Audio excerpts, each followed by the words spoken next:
Talk. Hello, people of this realm. Newports. You mean Newport News, Virginia? You get on my nerves. I love you too, buddy. I love you too. God, if you take anybody today, take the janitor so he don't clean his room. Or you want people to see the tragedy that happens in here when you take my life. Oh, no man take my life, but my buddy Jimmy.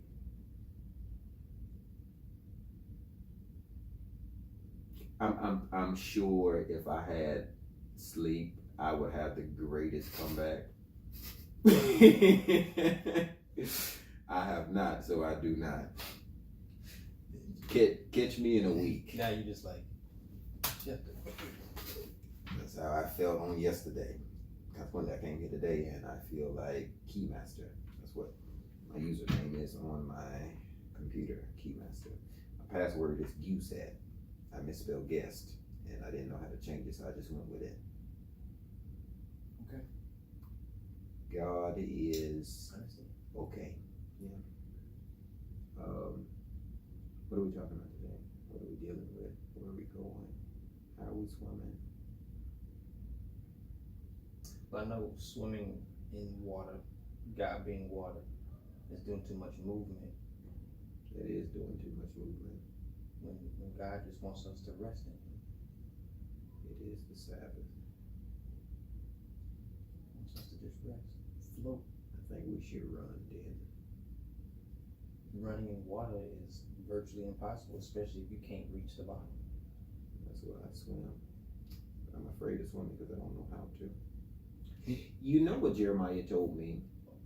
We were driving a car one day, and he said something about heights. He asked me, was I afraid of heights? I said, yeah. He said, it's so crazy. He said that people aren't really afraid of heights. It's falling that they're afraid of. I said, wow. What? He said he couldn't say it again that same way, but the first time he said it perfect. He's like, yeah, because we want to go up, we just don't want to fall down. I said, damn, that's good. Wow. And I look at him so many times, and I see that baby that I cradled or grew, and I forget the little person that he's turning into. And I'm like, for you to articulate that lets me know you're not an idiot. So, your mama was wrong. But at the end of the day, it's like, how do you compute that in your tiny mind? But what's so right? Because we're not afraid of going up high. Right. Because he hasn't been tainted by the world of them teaching him stuff that don't matter or falseness. You know what I'm saying? So he's had only time to live, watch, observe, and gather. That's the reality that he can see through. That it's not going up. It ain't the going up. No, I like going up. I just don't want to come down. Think about the brilliance between you and I. Would we have been able to come up with that? You know what I'm saying? Somebody asks us, why are people afraid of heights? Because they like being up high. You idiot. Why was you asking me that dumb question? Lucifer, get out of here. You come up in here asking stupid questions. Because they ran for me. You idiot. Hate you. Wow. I don't know why your mama had sheep that she should have aborted your seed. From higher. You should have swallowed your ass. From low down. That's right. Should have jacked it right until you got to the edge of it and then quit. Sent them home. Peed you in the toilet. And flushed it and didn't wash my hands. Did you know that like there was a sperm I like rubbed into my hand? You know, did you know that pee kills sperm? It does. If you ejaculate inside of a woman, all you gotta do is pee in her head. Yeah. But you done? Hold on. Yeah. I'm done now. You pick? Nuh-uh. I just wasn't finished. I proved to you it happens. You know you don't have to. All the kids that don't have. They're sign that pee kills them. Now after they're conceived, you can't pee on them, nigga. Yeah. I thought this was gonna work. Until they're like 5. You get till like 5 till you don't pee on your kids, it'll make them disappear. Kelly. That's why some of my kids don't have arms and legs. I'm gonna take the time to check and make sure that this is still recording. Cause this, I didn't want to go. I didn't want to go there. Jesus Christ. What? That's what. Wow. I remember why I don't record with Trevor. That's Well, you remember like the last few times that it hasn't been saving.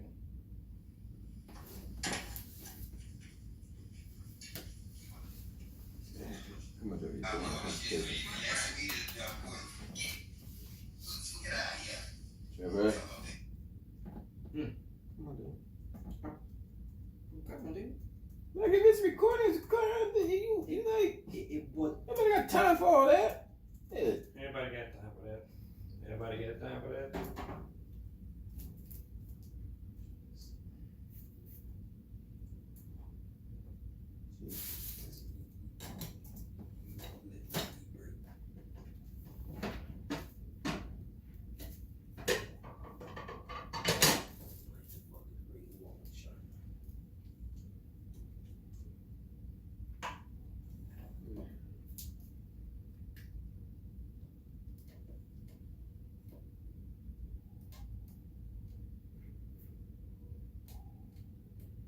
What killed him?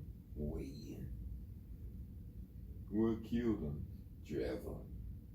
What killed him? Recording. What killed him? The word. What killed him? Complacent. What killed him? His son. What killed him? His friend. What killed him? How many times I'm gonna die? What killed him? That question. Stop bringing me back to fucking life just to kill me.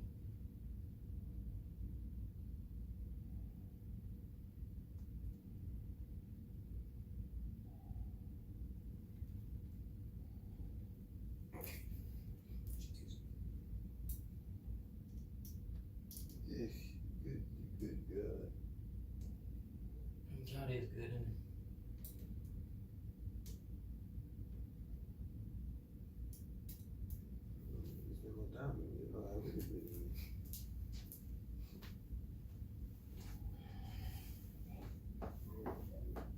Okay.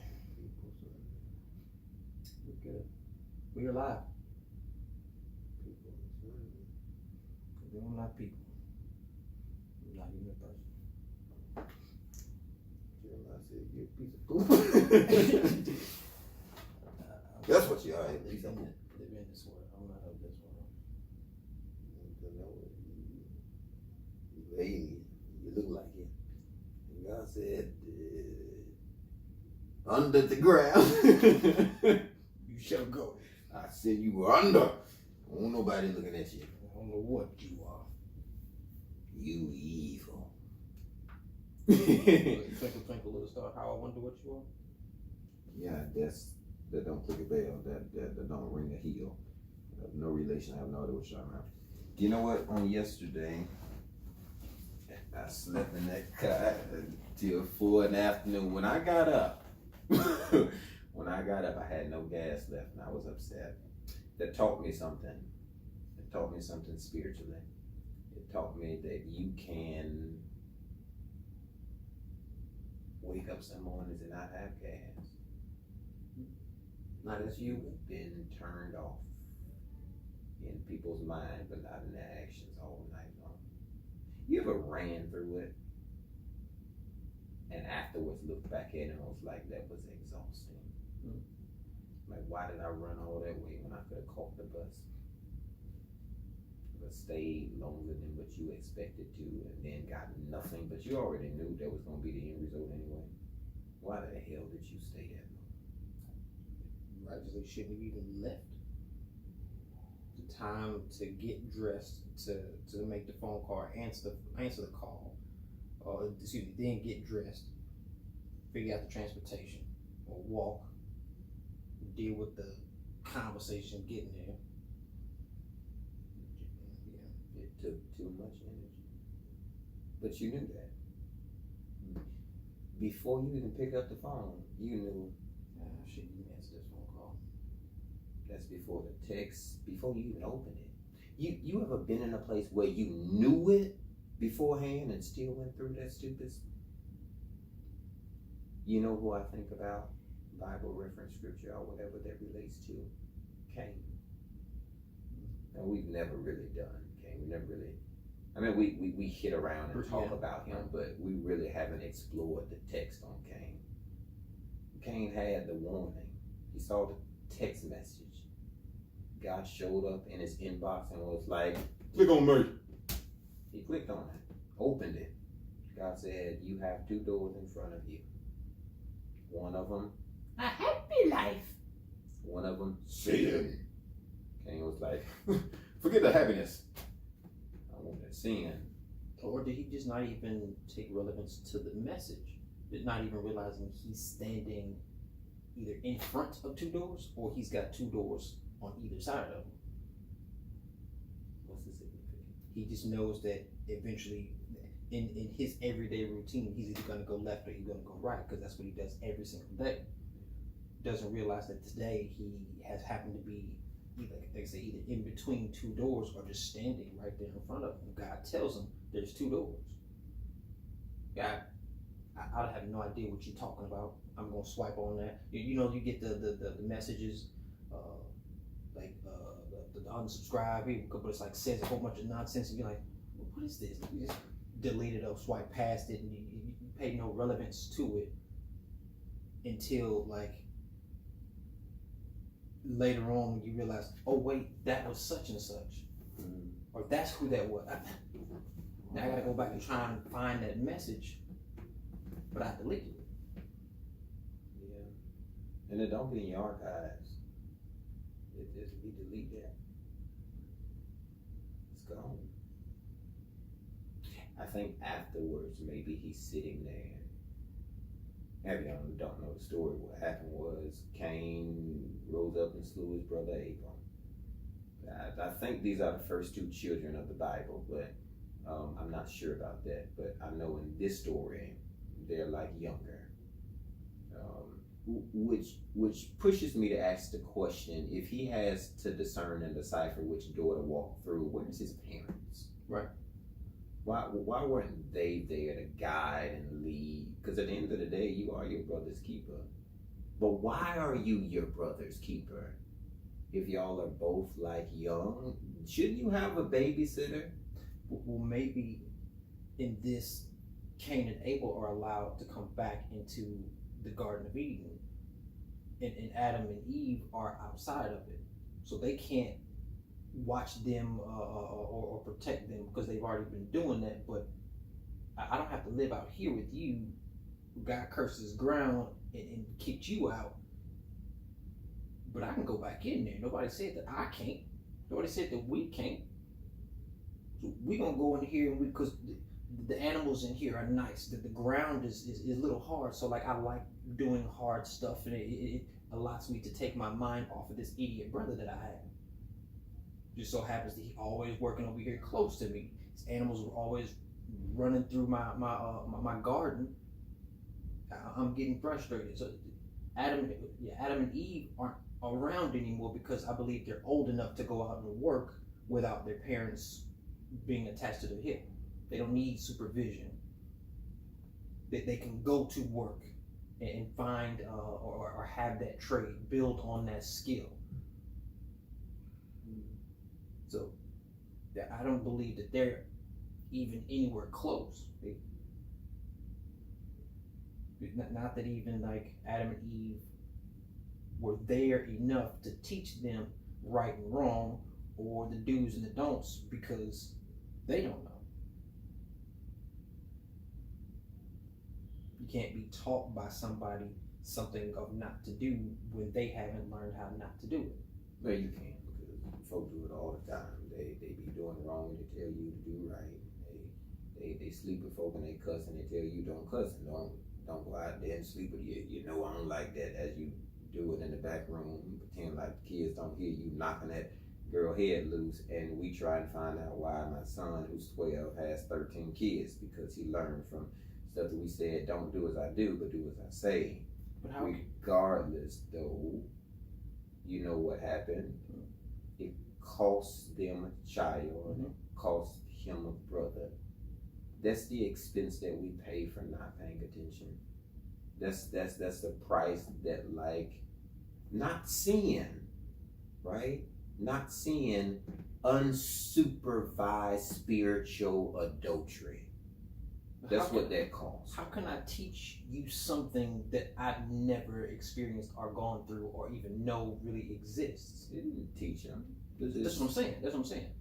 So like Adam and Eve can't teach Cain how to like control his anger, or like not murder, or like put this rock on this boy's head if they've never experienced it. They can't teach something that they've never done, experienced, seen, or any of that.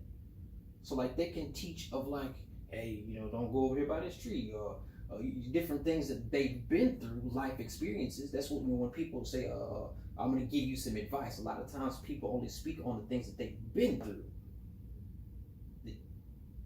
I can't tell you of something that I've never been through. I get the words that you're saying. I'm just further going on into my preaching.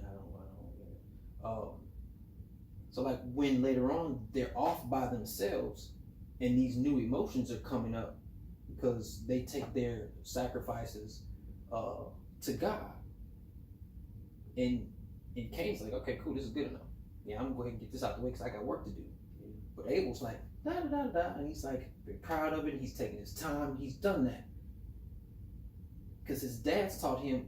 Cain's dad, Adam has taught Cain the mindset of work, when Eve has taught Abel the mindset of like taking your time, getting it ready, because she was the one who was like wandering through, happened to stumble across the so-called tree and get beguiled, when Adam was over there doing something else. He was focused. So Cain is always focused, while Abel's kind of like off into the wilderness. He's off into space. He's playing with his animals. He has that time. So he wants to go ahead and get this out of the way because I still have more crops to tend to before the Sabbath comes. Like it's almost sundown. I don't have time to be sitting here wasting. So I'm going to go ahead and give you this. Let's get this out the way. Thank you for the blessing. And I'm going to go about my business. But God is not pleased with it. God wanted you to take the time to understand the significance of why we're giving this. Forget going back to work. It's okay. You had a half a day, but you want to go back to work instead of taking the time with the loved ones.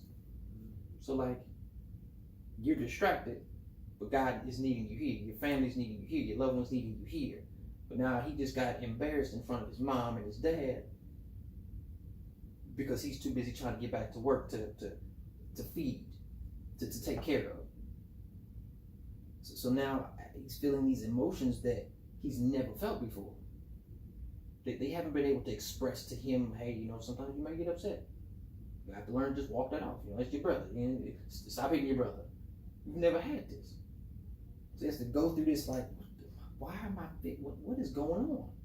So that's why God sends him that message of, you stand in front of two doors. I don't know what you're talking about, two doors. There's no doors around me. I gotta get back to work. Then here comes Abel with his animals again, bothering Cain. Cain's tired. He's fed up. I gotta get back to work. If I don't do this, we don't eat. You gonna let me kill your animals? So I gotta move. Cain or Abel ends up doing something or saying something that frustrates him or pisses him off even more. Hey, you gonna make sure you give a better sacrifice to God next time? Because, you know, that was kind of pathetic, bro.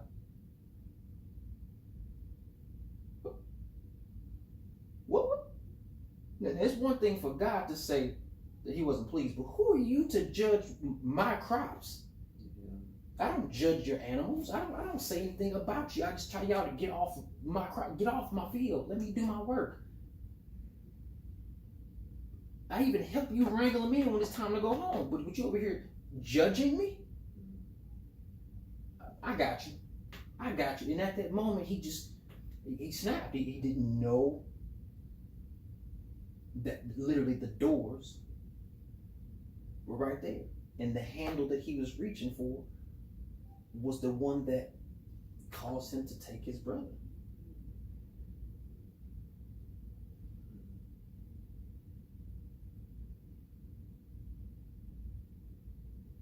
You know, I'm a dad. So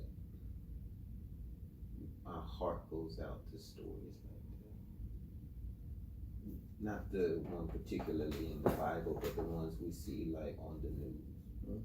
Like a kid got hit by a car, or one kid accidentally shot the other kid with the gun because he didn't know it was loaded while they was playing with the guns and stuff like that. It's like heart-wrenching when you hear about it and you put yourself in that situation and be like, that could be.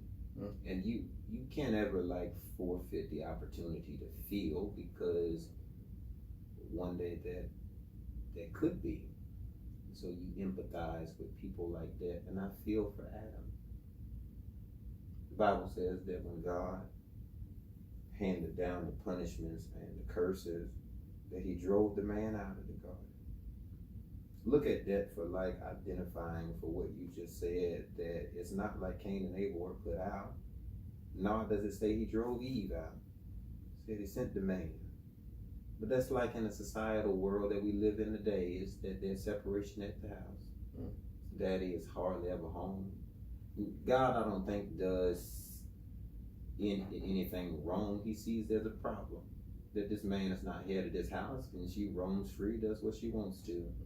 And this is the line that we like described by. If he's just having leave to go to work, he comes home at night, I'm not sure, but I know God drove him somewhere.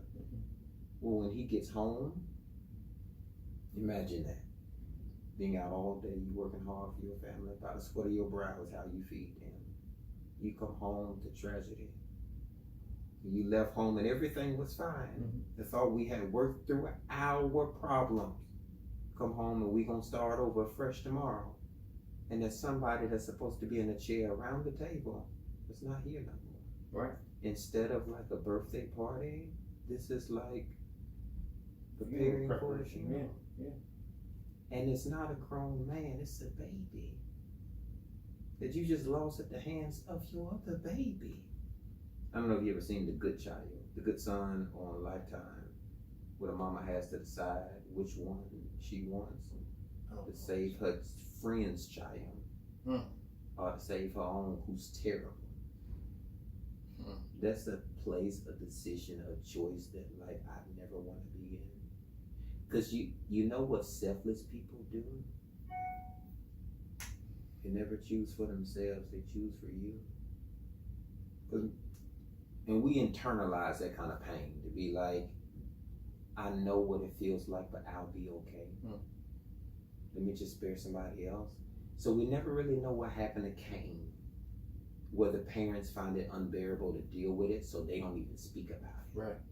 He comes home and like just drives himself into a suppressive mind state to never even think about it. The Bible don't even bring it up no more. He said it was so difficult for them to deal with that they had to let God deal with it. When you have to turn your child over into God's hands, because some shit's just so difficult for you to look at or deal with, God, you handle it. And they had to quickly have Seth in order to get over the loss of the two. It's not just the one that lost. But how do you make up for what you? It's unconceivable, kind of, sort of like to walk in, and your child has bloody hands. Your wife is either sitting outside or inside, just frantic. Has been crying, just yeah. And he's like, I don't know what happened. What are you talking? What's going on? Where's your brother? It's something you said. I'm not finished. I'm not finished. I've started my storyline. You're not gonna take the rehearsal and the play too. I'm the technical director. Although he does walk in. He does. He didn't exit stage right. He showed up right in center and said, "I'm here." Consequently, the guy was in the room too, and said, "Y'all all quiet, starstruck, looking stupid. This dude standing here with blood on your hands. Where your brother at?"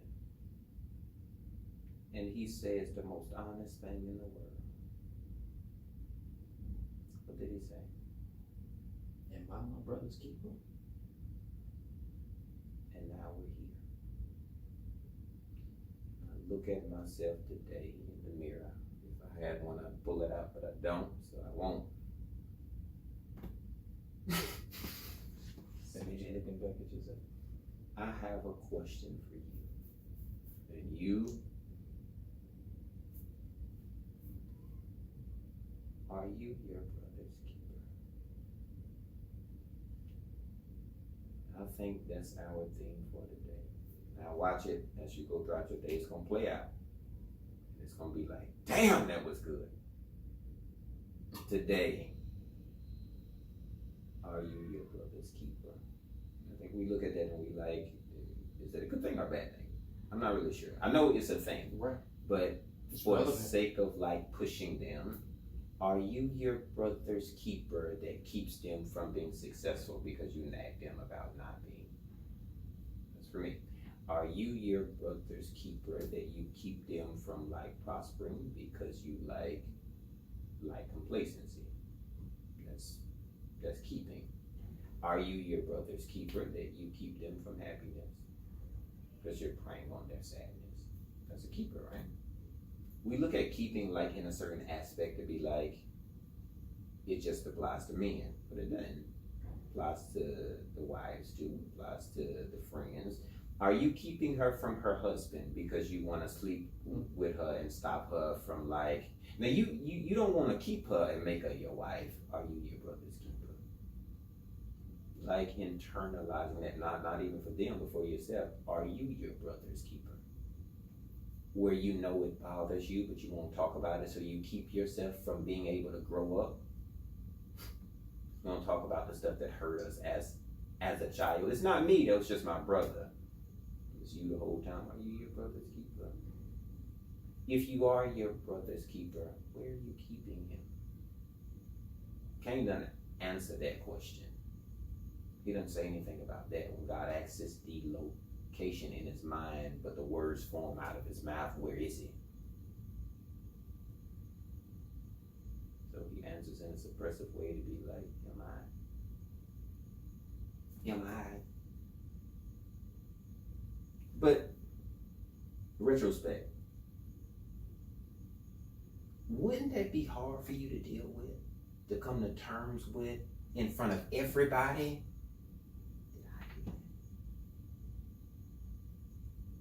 that? I mean, I done tore up some houses, son. And I look back at it from a jail cell and be like,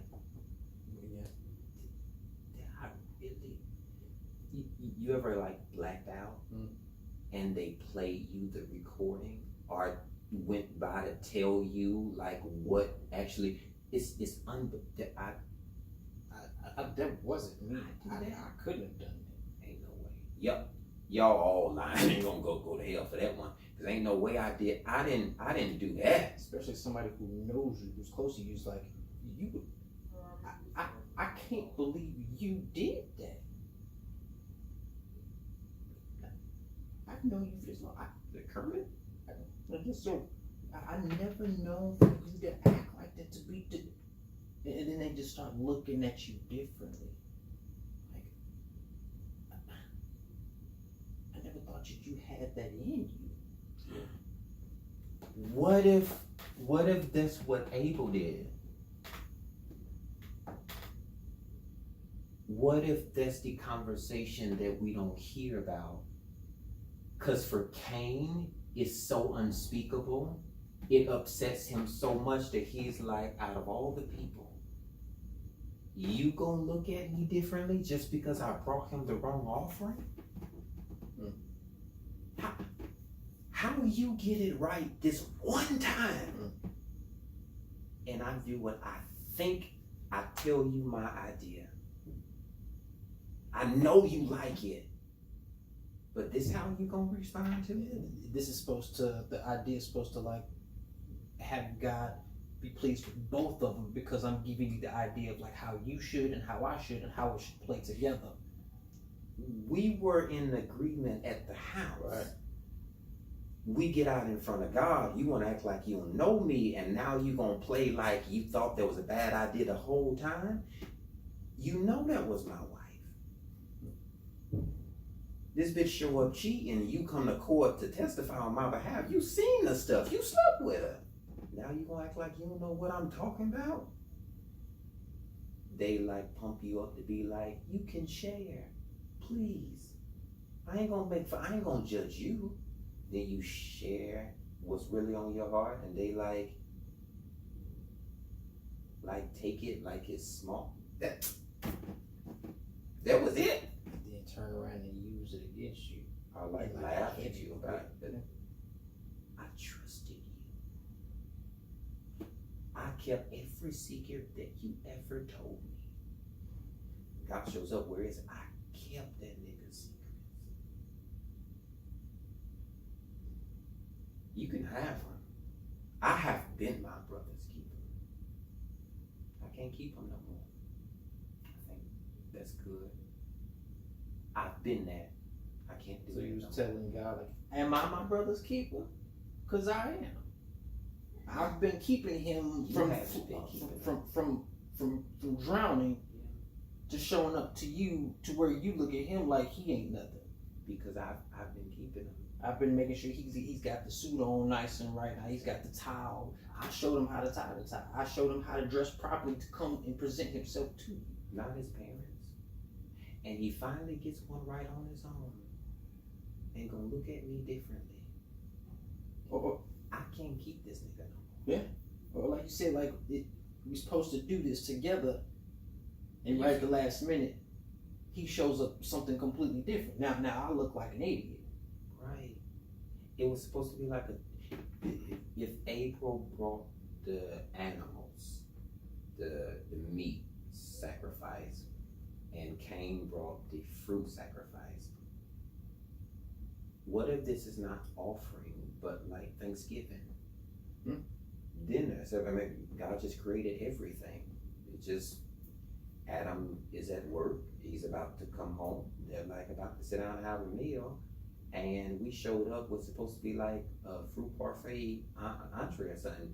And this dude done killed animals. And then brought them in here, and it makes it look like, but ain't nobody ever ate meat before. So God likes it. So bring all the damn fruit around here for. You ain't bring no ketchup, no A1 sauce. Get on up out of here. But he like kind of bougie because he's like, you know, into like eating right and green and healthy. But everybody else ate meat.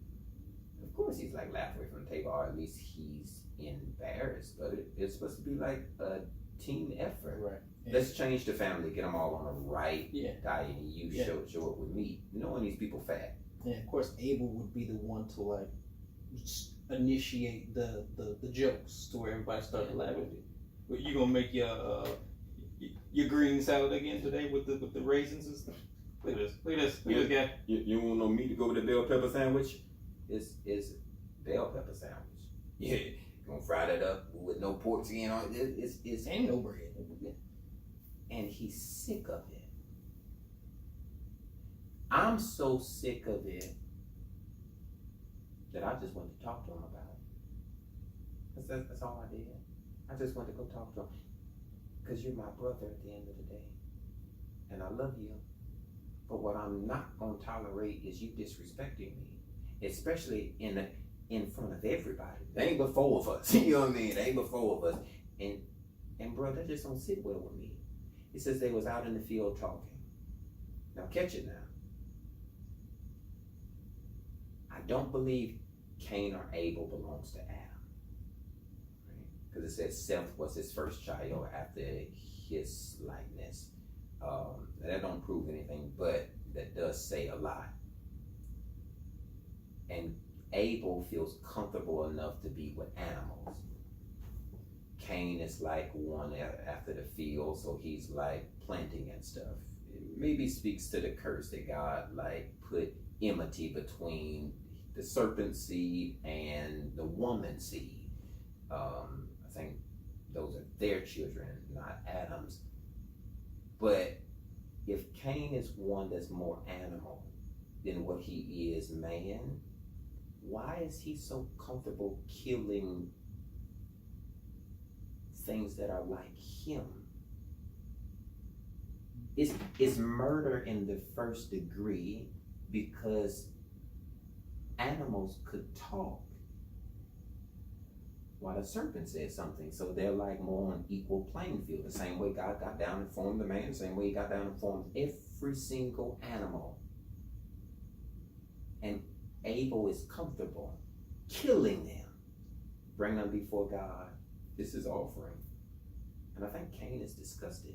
What if the serpent was already on that, was already doing that, which led to the whole seducing of Eve, to where like the serpent, he's like over here snatching up frogs and like eating up a whole bunch of stuff, to where like he's already tainted. So now when she gives birth to that, bad, because I'm not saying it's bad. He's had a taste for the meat. So now Abel's born. He's like, I seen Daddy over there do it.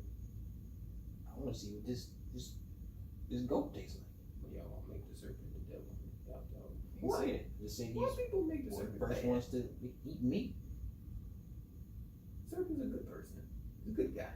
God said, I give you the herbs and stuff for meat. And the serpent's like, wait a minute. I know what, like, meat is not this. That's what the serpent said. The meat is Eve. there's meaty. And I think he put his meat in. He was eating it. Kind of one of the guy was like, you'll never eat it again. Eat the dirt. I do believe they were sexually involved. I do too. Because he was like, you know, God ain't gonna kill you, girl. As fine as you are, God ain't gonna kill you. Get out of here. Not you with all that booty. He'd be you know, in like no homophobic way, God, but she'd be just like you, and you wonderful. But I can see her. I think she's flattered so much so ain't paying no attention that they have like an affair. But Adam may call her his wife. That don't make her his wife. Just because I go out there and call the next person who walks past the door my wife, they don't make them your wife. On the day of marriage, I know people are genuinely happy. They look happy, they're like, wow, you're my wife, oh my God. Yeah. And then after a while, that spark, for some people, it just goes away. That's my wife. There she goes. It goes from my wife to, you get what I'm saying? So we're like, now this serpent comes and it's like, but I thought y'all were happy. I was at your wedding. I spoke. What? Why you ain't wifey no more? I married you. Should have married you, but I married you. Why? What's going on at home? And no, she never says anything. The first time we see Eve speak is when she's talking to the serpent.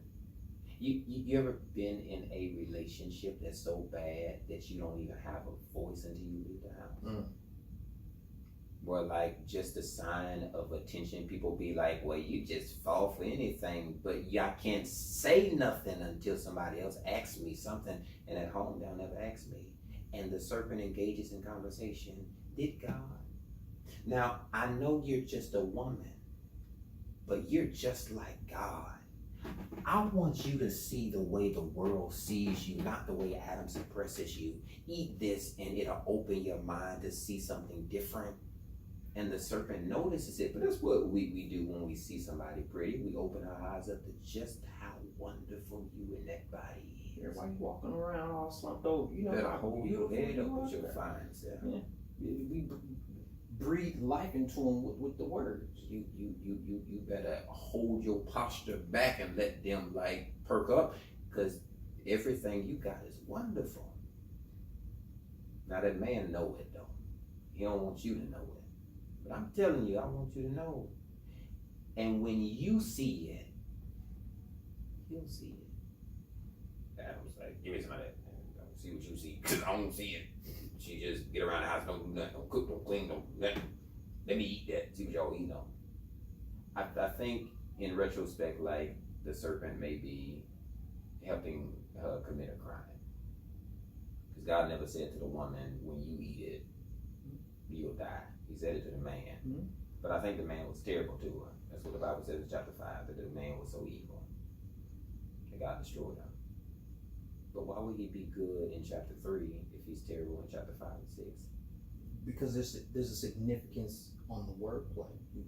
Once he calls him Adam. When you call somebody by their name, it means we're friends. I know you. I know you. I see you. I'm familiar with you. Then you start doing things that I don't get. I mean, look at that boy. Look at that man. So I think it's significant that says he drove the man out. Guys like, I don't recognize you. I was calling for you, looking for you, over running from me, hiding, and you saying you're naked. What are you talking about? I only made her because you. You note that, and I think that's important because I see them as 3 different entities: the man, Adam, and Eve. We explored it just a tiny bit a week or so ago. When God put the man to sleep, right? He said it's not good that man should be alone. Okay. Well, then he pulls from the man the woman, right? But it didn't say that. It said he pulled from him something. Out of that something, he created the woman, right? And then she became Eve. But I think he pulled from the man 2 people, Adam and Eve, separated them, and then they were there. Because it makes a distinction between the 2. And then he drove out the man. Well, the man is what he had a problem with, not Adam or Eve. You have to read it, I guess, kind of different, but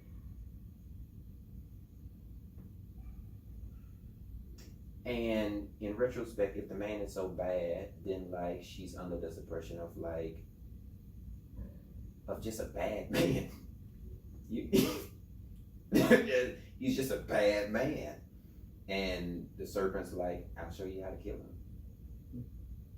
This fruit is gonna do it. Or at least how to get him out of here. I hate him, is what she's saying. Because I can't even be with Adam because this man is like consuming. And like I'm trying, because I'm doing my best and he follows me. I can't even have a conversation with my friend. Now we've been friends forever. That was my first husband. Said he took a rib from the man. So she's shaped like the serpent. Why would he take her to himself? Consequently, this would be like his baby because God pulled her from him. Now it's like, you so comfortable doing whatever you want to do that you'll just do whatever you want to do. And so they plan it. I got to get rid of this nigga. Take the fruit and make him eat it. He'll start seeing it different. God won't like it, so he'll drive him out of here. Maybe that's the division between Cain and Abel, is just seeing the constant bickering from the man, Eve, and Adam, to where like Cain is always trying, like in a hurry to leave home to go to work because I can't be at home. You Abel are always being treated nice because you're the youngest and you maybe not even paying attention to what's going on, but I do know that you get favored and whether they know it or not, I have to be the one to pick up the glass when it's thrown and broken. I have to like separate. I have to go through all of this stuff. And if Abel's the serpent's child, then like of course he gets more time. He's away from the house, but Cain has to go under the abuse of the man, and he has to go out in the field and see his daddy. So like Abel's a little bit more privileged, but Cain hates it. Hate how you so damn happy all the time, and your mama's happy because she with a new man. But my daddy's not even in the house no more. He had to be driven out. And for real, that's not right. Because he didn't do nothing wrong. Your mama did this to him. That's usually what happens. A man will lose his life or get time for the mistakes that a woman, my brother, for instance, he's with a woman. I'm not sure if they were married. I just know they were together for a long time. He's like 18, 19 years old. He's out on his own. He's working. He's taking care of this woman. I'm not sure if he even had a kid. He goes to work. He comes home early to catch her messing around with some other man. And it may not even been a slave because she may not even say it. I gotta do. So like, in that instance, both of these men are innocent, all because of a deceptive person. Keeping secrets, lying. So he comes home, catches. Somehow the man is able to put his clothes on. He's chasing, or then the guy runs. My brother's chasing this man. They ran around the corner. This guy one-ups him and then shoots my brother. Now my brother's dead for life, gone. And this other man is in prison. I don't know for how long, but both of them technically lost their life. And this woman is out here free to do it all over again. Does she feel any remorse? Does she come to the funeral? Does she, in his mother's face, hug and kiss her and tell her that she's gonna miss him forever? I'll always be there for you, Miss whatever. And like, you can always call, you can always lean on me. As she's been dropped off by a whole nother nigga. But maybe the guy's even in there. And like, she just has no remorse for the destructive pattern of like the life that she's taken.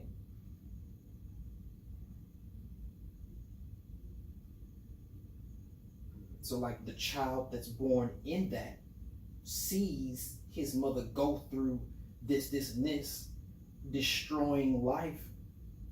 When he eventually gets older, he doesn't know what it is. He just knows that he's seen his mama destroying life. Not physically, not like, she's not physically doing, she ain't touch nobody.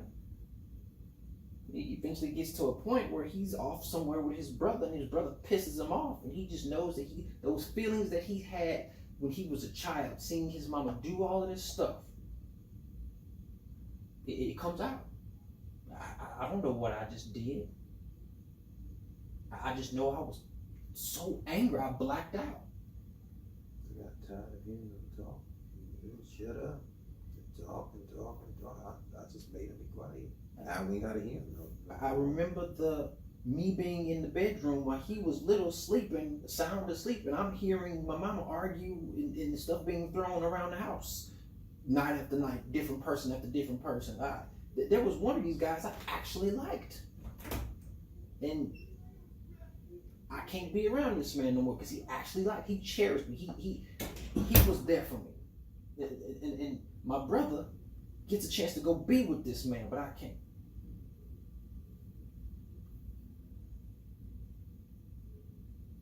There's some kind of pent-up aggression or anger or frustration that he's never allowed to like talk it off or like vent it off. He doesn't have an outlet for it. Yeah. Nor does he get one. Nor do they allow him one. And even when he has one, they make him feel bad about it. You felt like that. Yeah, you could have kept that fruit. You kept that. And afterwards, you know what I mean? Like, afterwards, he's like, God, this is too much. For something I didn't even know I did. I had a cousin. I have a cousin who killed his brother. Close cousin, first cousin. With his older brother. There wasn't number three of them, the Gwen sons. He spent years in prison for it. And he's like, I don't even remember it. Wow. I can't even believe I did it. Wow. How old were Oh yeah, they were in their teens, if that like early teens. Yeah. And I think about that to be like we look at Cain like he's a monster, but at the end of the day, like we all have emotions. We go through stuff. We feel certain ways. I imagine when he has a conversation with God, he's like, I was supposed to be my brother's keeper. I was supposed, if everybody else left us, it's on me. I'm supposed to be that. Right? Like some stuff you do, yes, it made you mad, but you didn't expect you to go that far. Right. Who gonna protect my brother now from all the BS that will happen? Like, I'm supposed to be the one who's the safeguard, and I was the one who like invited him to the gate of death. You like killed him, and I know he's a protector because he buries him. Instead of just leaving him there, or like chopping him up with some crazy stuff. It's his instinct to like protect them because he sits there and wait for God to show up. God, you got to do something about this. I just messed up where I knew I should have showed up and protected him. So since I didn't honor him in life, I'll sit here in death. And he doesn't shy away from it. He doesn't run back to the house. He sits there and wait. God, I'm waiting. Like he could have went back to the house, like, Mama, can you help me? Yeah. He didn't like take his coat and like dip it in lamb's blood and be like the goat. He sits there. He's like, I'm gonna sit here and wait because I know what I did wrong. That's true repentance. That's not running away from it. That's God, I'll take my punishment. Instead of what Adam did, that you gave up. He said, no, I'm gonna turn it different. I know I messed up, but this is my form of repentance. God, I'll make it different. No, we give him a bad rep, but like to God, it's all the same. Right. Like being sinful is being sinful. And at this time, they weren't even committing sin. It was just God warned him what path was in front of him. But how many times does he do that for us? Tell us what's on the way, and we just don't believe it. We doubt it. God, I don't see myself doing that. Right. And we run into that door, and before we know it, we're through it. But how many of us sit there and wait for God to show up and like talk to us as we go through it? Cain does that. I don't care what nobody say, but that's a brave dude. Yeah, he sits there and wait and be like, you know what, I was supposed to, but have I really been my brother's keeper? I haven't. Like everything that you're about to dish out is hard for me, but I deserve it.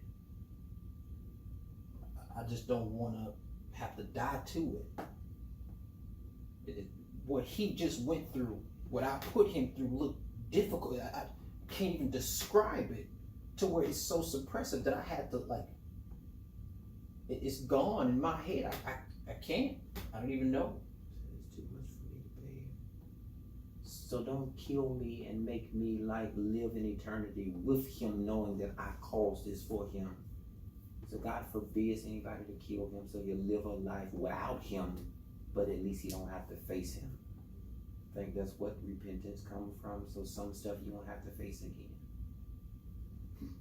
So there's some people who hurt you. God will let you forgive them because he don't hold it against you, but you'll never have to face that again. I know the world looks at it and say that you are the enemy that causes the hurt to come, but you'll never have to face that. When God forgets it, he really forgets it and don't hold you to it. You can go on and live your life and have kids and do it. And he's like, I'll prove it to you. Throw it in a sea of forgetfulness. And I'll make nobody else touch you so that you can live your life in freedom. I'll even drive you away from the people who will remember it. Because I'm not a God of suppression. I let you choose. But I'll put you in a different world so you can live happy knowing that I don't hold it against you. Cain, I love you. If anybody either tries or does murder, I'll be on their ass forever. What do you say, a sevenfold or twofold, so something like that? They gonna get it. It's gonna be worse for them. It's not gonna be present at all. And I'll put a sign, a mark on you to let people know that you're favored. To let people know not to touch you. Now I know we try, but for today though, just because I've done this, if you've heard, don't you come over here. It's because I still am loved by him. It's a way of protection. I got the mark on me. It may look like I'm unfavored, but know that the mark is why we're talking, because I got it on me. And somebody walks around with the glory on them even though they did bad. You've been killing people your whole life with your words, with your wisecracks, with like the stuff we do on the sidelines, but I got it on me.